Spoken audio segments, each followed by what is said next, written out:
these companies already were having a pretty complicated go of it of late, I guess to put it diplomatically, where Stellantis last year, it was so bad that they ousted their CEO, who was overseeing the company when it became Stellantis, when Fiat Chrysler and PSA Group combined.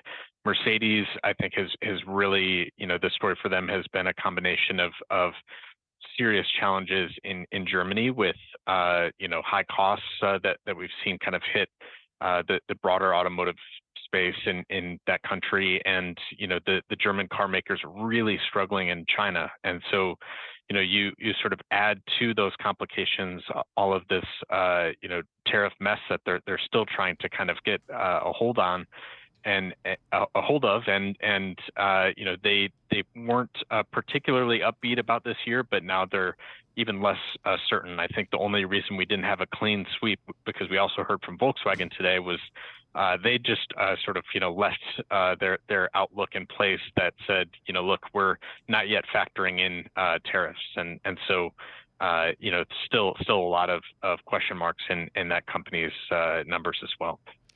Is this the worst it's going to get? I know this is an intensely unfair question, but in terms of the news flow cycle, is this the bottom of the bad news? I think that, this week we did get, some relief, of course, from the administration, right, where they did sort of trumpet this idea of, oh, look, we could have maybe stacked tariffs. There was, a story that our own Gabby Coppola did a few weeks back that got a lot of attention because Audi was telling her that, look, we're operating under the assumption that one of our, best-selling vehicles, in fact, our best-selling model in the U.S., we're operating under the assumption that these tariffs stack on one another, and if that's the case, this vehicle isn't sellable. The administration, backed off of that this week, and maybe that's an indication that the sort of worst case scenario is going to be averted. But in terms of disruption and plant adjustment changes, cutting shifts, cutting workers, I think we will see a lot more of that to come, and are only in the early innings here. Craig, I wonder if we think about the transition to electric vehicles.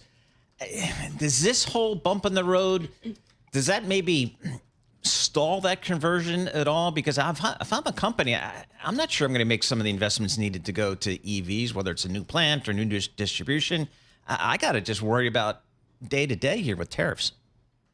No, it's a great point, and I think it's something that our friends at Bloomberg New Energy Finance at BNEF, just sort of from the jump, just based on sort of the policy stance of this administration back when Trump was president-elect, they immediately took their forecast down, and I think we will likely see further adjustments on the basis that you think about where some of the electric vehicles that are sold in the U.S. market are made. A lot of them are made in Mexico. Mm-hmm. And if the tariffs, on the U.S.'s neighbors in North America stay in place, do these manufacturers stick with these plans, to try and scale up their EV businesses that already are losing them quite a bit of money?